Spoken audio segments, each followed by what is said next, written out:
안녕하세요. 임목사입니다. 오늘은 그 문을 넘으시고 라는 제목으로 함께 은혜를 나누고자 합니다. 출애굽기 12장 23절 말씀. 첫째, 문설주의 피를 바르라. 문설주와 문인방이 있습니다. 문인방은 문 위에 있는 틀을 말하고 문설주는 문의 좌우에 있는 틀을 말합니다. 문이라는 것을 인격으로 볼 수 있다면 여호수아 1장 말씀에 너는 좌로나 우로나 치우치지 말고 하나님의 말씀을 지키라고 했습니다. 문이라는 것은 틀에 따라서 문틀이 의로우면 의로운 쪽으로 문이 열리겠지만, 그러나 문틀 자체가 지금 인격적인 면에서 보는 것입니다. 진짜 문에 대한 이야기가 아니고 비유적으로 문이라는 것을 인격으로 볼 수 있다면, 그렇다면 그 인격을 붙잡아주는 인격이 중심이 되는 문인방과 문설주는 근본을 이야기하는 겁니다. 그런 측면에서 구속사의 말씀을 전하겠습니다. 구속사는 하나님이 우리를 구원해 주시기 위해서 세운 계획과 뜻, 경륜, 역사, 하나님이 시작도 하나님이 하셨고 과정도 하나님이 이끌어가고 계시고 결론도 마지막에 이루시는 것도 성취시키시는 것도 하나님이시라는 거죠. 설주는 히브리어 메주자라는 단어인데 확띠는 눈길을 사로잡는, 또 들짐승이라는 뜻도 있습니다. 세상에서는 눈길을 확 당기고 사로잡는 것이 뭐냐 할 때 육신의 정욕입니다. 또 안목의 정욕, 이생의 자랑입니다. 키나 몸매가 얼마나 좋으냐든지 여러 가지 자랑할 이생의 자랑들이 있습니다. 이런 것들이 우리의 눈길을 사로잡습니다. 짐승이 왜 짐승이냐 하겠다라는 것입니다.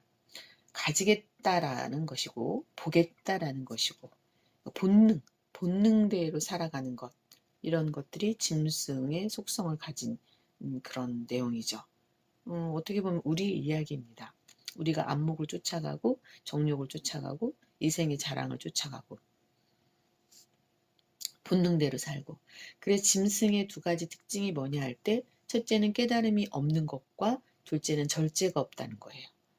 그러니까 시편 49편 20절에 존귀에 처하나 깨닫지 못하는 사람은 멸망하는 짐승하고 같다는 거죠. 결국은 깨닫지 못하는 사람은 멸망하는 사람이나 같다. 또 시편 49편 12절 말씀도 참고하시기 바랍니다. 인내하지 못하면은 장구치 못한다고 했습니다. 장구하지 못한다, 즉 오래 가지 못한다라는 뜻입니다. 짐승의 두 가지 특징은 깨닫지 못하는 것이고 또 인내하지 못하는 거예요. 인내하지 못한다라는 것은 다른 말로 하면은 절제하지 못하는 것입니다. 그러니까 짐승 같은 사람에서 존귀한 사람으로 가는 과정이 문설주의 영적 교훈이 됩니다. 문설주라는 것은 문을 붙잡아주는 틀이에요. 그 중심을 말합니다. 그러한 관점에서 문설주에 대한 구속사적 교훈을 나누는 것입니다. 문설주가 있어야 문이 흔들리지 않고 튼튼하게 고정이 돼 있죠. 그러니까 세상은 우리를 흔들죠. 우리가 바른 가치관을, 바른 신앙관을 가지고 말씀에 입각해서 살아가려고 할 때 문틀이 없으면은 흔들리겠죠. 또 바르게 존재하지 못하겠죠, 문이. 두 번째, 그래야 장자가 죽지 않습니다. 문설주에 피를 발라야 장자가 죽지 않아요. 우리가 출애굽을 할 때 문설주에 피를 발랐을 때 장자 재앙, 열재앙 가운데 열재앙을 하나님이 내리셔서 이스라엘 백성들은 오늘날의 하나님의 백성을 상징하고, 애굽이라는 그 나라는 오늘날로 말하면 세상을 상징하는데, 세상에서 하나님의 백성을 어떻게 구원하느냐, 장자들이 살 수 있는 방법은 뭐냐, 하나님의 마지막 때에도 반드시 이 땅에 세 가지 종류의 3중 7대 재앙을 내리죠. 7 나팔재앙, 7 인재앙, 7 대접재앙을 내리시죠. 그것처럼 출애굽기에서도 이스라엘 백성들이 애굽에서 종살이 할 때 그 애굽에서 종살이 하던 이스라엘 백성들을 구원하시기 위해서 하나님이 직접 애굽을 징치하시죠. 그래서 하늘에서 재앙을 내리셔서 애굽에서 이스라엘 백성들을 내어주지 않으면은, 해방시켜주지 않으면은 안 되게끔 세상을 심판하시는 거죠. 그리고 하나님의 백성들은 구원자였던 모세를 통해서 그들이 건져내심을 받죠. 그리고 또 지금 이 세상에서 살고 있는, 현재에 살고 있는 사람들은 구원자이신 예수 그리스도를 통해서 우리가 예수님을 따라 나가야죠. 세상에서 예수님이 가신 길을 우리도 십자가를 지고 따라가야 되죠. 고난의 길이죠. 사람이 죄와 허물에서, 사망에서 건져내심을 받는다는 것은 정말 하나님의 은혜가 아니고서는 어렵죠. 그러니까 사람이 왜 죽느냐? 성경에서는 죄의 싹 때문에 죽는다. 그러니까 죄값으로 죽는다라는 얘기죠. 그런데 하나님을 믿지 않는, 또 성경을 모르는 사람들은 사람이 왜 죽는지조차도 모르고 죽는다는 거죠. 왜 이 땅에서 살면서 늙고 병들고 고생하는지, 왜 눈물 골짜기를 지나야 되는지, 그런 거를 알지 못하는 가운데에 살다가 죽음을 맞이하게 된다는 거죠. 그래서 두 번째로 아까 그래야 장자가 죽지 않는다. 문설주에 피를 발라야만. 문설주와 문인방에 어린 양의 피를 바르라고 하셨어요. 그렇게 하지 않으면 장자가 죽는다는 거죠. 출애굽기 12장 7절 말씀.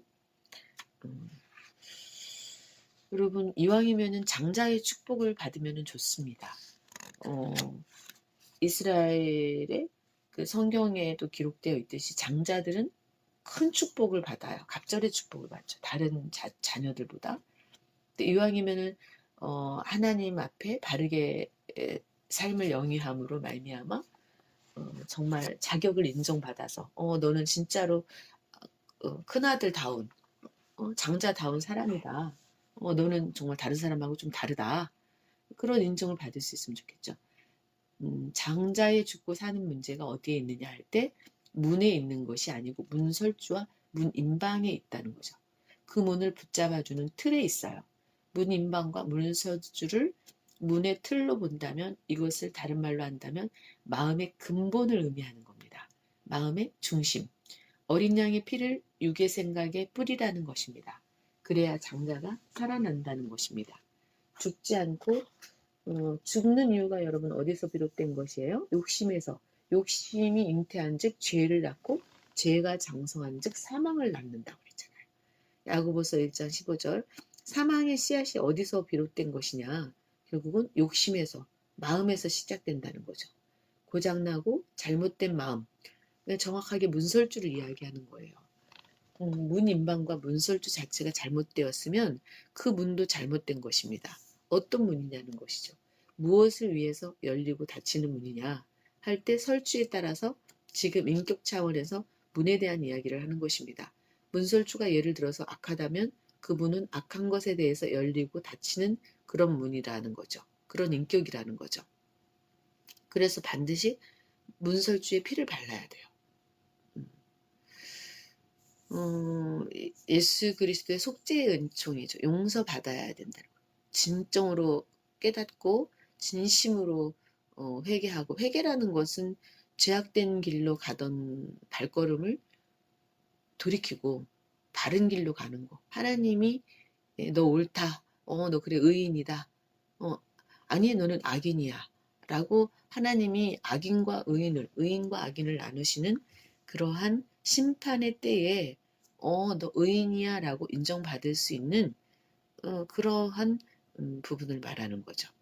세 번째, 성전의 문설주는 감람나무로 만들었습니다. 모든 나무를 아는 솔로몬입니다. 솔로몬이 지혜를 받으니까 나무마다 다 논했어요.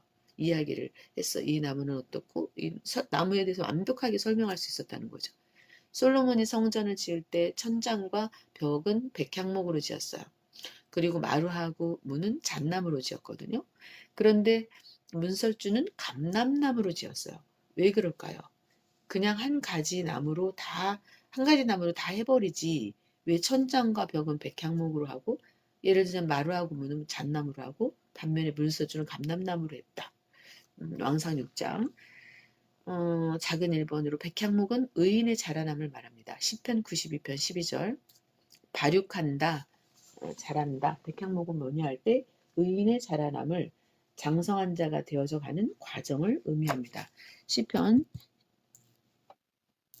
92편 12절 말씀. 그래서 또 두 번째, 잣나무는 변함이 없는 말씀을 의미합니다. 호세아서 14장 8절, 다윗이 수금을 잘 폈습니다. 사마 6장 5절, 잣나무로 만든 악기로 연주했습니다. 변함이 없는 하나님의 말씀으로 찬양했습니다. 의인은 뭐냐 할 때 변함이 없는 말씀으로 결실한다는 것을 보여주는 것입니다. 세 번째, 감람나무는 하나님과 사람을 영화롭게 합니다. 수많은 나무들 중에서 하필이면 감람나무로 문선주를 만들었다. 왜 하필이면 감람나무일까요? 예를 들어서 소나무로 하면 안 됩니까? 나무가 얼마나 많이 있어요. 사사기 9장 9절, 하나님과 사람을 영화롭게 하는 나무입니다. 감람나무가.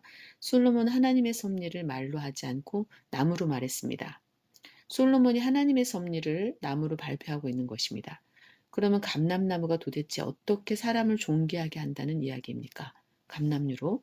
에레미야 11장 16절, 좋은 행실을 맺는 아름다운 푸른 나무, 푸른 감람나무. 제사장이나 왕이나 선지자를 세울 때 감람류를 머리에 부었습니다. 구속사적 의미가 뭐냐 할 때 그리스도의 영을 붓는 순간입니다. 다시 말해서 감람목으로 문설주를 만들듯이 그리스도의 영으로 사람이 존귀하게 됩니다.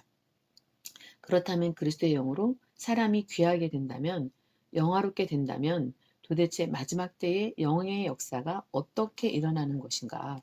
계시록 5장 6절, 어린 양에게 눈이 몇 개가 있냐면 7개의 눈이 있습니다. 7개의 눈이 온 땅에 보내심을 받은 7영이라고 했어요. 그렇다면 온 땅에 보내심을 받았는데 그 7영의 역사가 구체적으로 마지막 때에 누구에게 임하느냐? 전심으로 하나님 아버지를 향하는 자에게. 역대하 16장 9절, 여호와의 눈은 여호와의 영을 말한다. 계시록 5장 6절, 7눈이 다시 말하자면 하나님의 눈이에요. 7의 눈이 하나님의 영이다. 영의 역사가 뭐냐 할 때 능력을 베푸신다는 것이죠. 누구에게 전심으로 자기를 향하는 자에게. 마지막 때 아버지의 뜻이 뭡니까? 우리가 뭐 한 달에 100만 원을 번다. 그래서 집을 살 사람은 집을 사고 사업을 할 사람은 사업을 한다. 언제까지 그러냐는 것입니다.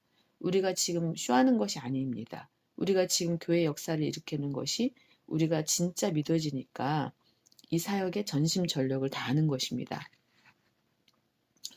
믿어지니까 한 달 벌은 월급을 첫 열매를 하나님께 바치기도 하고 11조를 하기도 하고 그렇게 하나님 앞에 아낌없이 드리는 거죠. 우리가 헌금을 하는 것도 믿어지니까 하는 거지, 반면에 믿어지지 못하니까 헌금도 못하는 거예요. 일도 제대로 못하고, 그리고 교회에서 일거리가 생기면 피해 다니고, 아프다 하느니 피곤하다 하느니. 은혜 받는 사람은 가다가 낫는 것입니다. 아프지 않은 사람이 어디 있습니까? 근데 믿음을 앞세워서 그 나라를 소망하는 것입니다. 그러니까 오늘 말씀의 제목이 뭐냐? 그 문을 넘으시고 도대체 무엇을 넘었다는 이야기입니까? 문을 넘는다는 것입니다. 그러면 이것은 선악에 대한 이야기입니다. 왜 선한 문이냐? 어린 양의 피가 문인방과 문설주에 뿌려졌으니까 저와 여러분의 마음의 틀, 중심, 이거 자체가 불순하고 잘못되었었는데 그리스도의 보혈의 역사로 우리가 선해졌습니다. 그래서 하나님의 재앙의 역사가 우리한테 오다가도 우리 안에 있는 그리스도의 공로를 보고 유월하는 것입니다. 그게 출애굽의 역사입니다. 믿어지니까 이렇게 하는 것입니다. 하나님의 사람은 중심으로 일하는 것입니다. 다윗 때는 다윗이 무엇을 하든지 백성이 늘 기뻐했다. 왜? 다윗이 하나님의 사람이니까, 하나님의 사람이 하는 모든 것이 다 의로우니까 성경을 자세히 읽어야 합니다. 다윗이 뭘 하던 백성이 늘 즐거워했다. 그러면 그 이스라엘 백성이 무지한 백성입니까? 그 사람들도 다 하나님을 믿는 사람들인데 뭐냐면 분별력이 있었다는 것입니다. 그래서 하나님의 영이 임하면 때에 맞는 말씀을 하는 것입니다. 내가 어려울 때, 힘들 때 먼저 그의 나라와 그의 의를 구하는 게 얼마나 어려운지 아세요? 말하기는 쉽습니다. 근데 가르치는 사람일수록 행하는 게 더 어려워요. 가르치는 사람 입장에서는 말하는 것은 쉬운데 자기가 설교하는 것을 자기가 행하지 못합니다. 가르치는 사람 입장에서는 자기가 말하는 것을 행하는 것이 힘들어요. 마태복음 6장 33절. 먼저 이것은 문설주에 대한 이야기다. 문이 먼저냐, 문설주가 먼저냐 할 때 문설주가 먼저입니다. 문을 달 때 문 전체를 한 번에 다는 것이 아니고 문을 떼고 그리고 문설주, 문인방을 벽에다가 붙이는 것입니다. 그거 해놓고 문을 붙이는 것이에요. 순서가 그렇게 되어 있습니다. 문둘이 먼저입니다. 왜 하필이면 문에다가 어린 양의 피를 바르라 하지 않고 문설주와 문인방에 어린 양의 피를 바르라 왜 그렇게 했냐는 것입니다. 중심에 대한 이야기입니다. 마음의 중심에 그리스도의 보혈이 있으면 우리가 산자입니다. 산자가 돼야 먼저 그의 나라와 그 의를 구할 수 있어요. 산자가 그렇게 할 수 있는 겁니다. 흙에 있는 자는 먼저 구할 수가 없어요. 땅의 것만 구하죠. 땅의 것만을 위해서 쫓아가고 자기가 먹고 살기도 바쁘죠. 그러나 산자는 하나님께 소망을 먼저 둡니다. 하나님의 집이 먼저이고 하나님의 섭리가 먼저이고 인간을 이 땅에 왜 심으셨는가? 하나님이 이 땅에 왜 하나님이 이 땅에 우리를 보내셨는가? 또 이 땅을 떠나게 되면 어떻게 되는 것인가? 또 이 땅에서는 어떻게 살다가 가는 것인가? 그런 것들이 매우 중요한 거죠. 그러니까 우리가 복된 사람들입니다. 있어도 아버지를 사랑하고 없어도 아버지를 사랑하고 우리가 있든지 없든지 아프든지 성하든지 슬프든지 기쁘든지 먼저 그 나라와 그 의를 구하는 삶을 살 때 하나님께서 우리의 모든 것들이 우리에게 모든 것들이 있어야 되는 것을 아시고 하나님이 채우시고 하나님이 돌보아 주신다는 겁니다. 여러분 오늘 또 믿음으로 정말로 하나님이 내가 어떻게 살면은 기뻐하실까? 하나님이 일곱 눈을 가지고 계셔서 우리를 살피고 계신다는데 그 눈은 우리를 도와주시기 위해서도 완전한 눈을 가지고 계시는 거고 또 늘 우리와 함께 해주시고 우리의 연약함을 잘 아시기 때문에 여러분 어린아이가 걸어올 때에 걸음마를 잘 못하는 아이가 걸어올 때에 부모가 눈을 떼지 않잖아요. 그것처럼 하나님도 우리에게 눈을 떼시지 않고 우리를 바라보고 계신다는 거죠. 우리가 엄마, 아빠 할 때 엄마나 아빠가 그 아이의 음성을 듣고 대답하듯이 하나님도 우리를 그렇게 때를 따라서 도와주시고 보살펴 주시고 우리를 붙들어 주시고 우리와 함께 해 주신다는 거죠. 여러분 오늘도 그 말씀을 믿고 의지하면서 하나님께 간구하면서 믿음으로 승리하는 복된 날 되시기를 주님의 이름으로 축원합니다.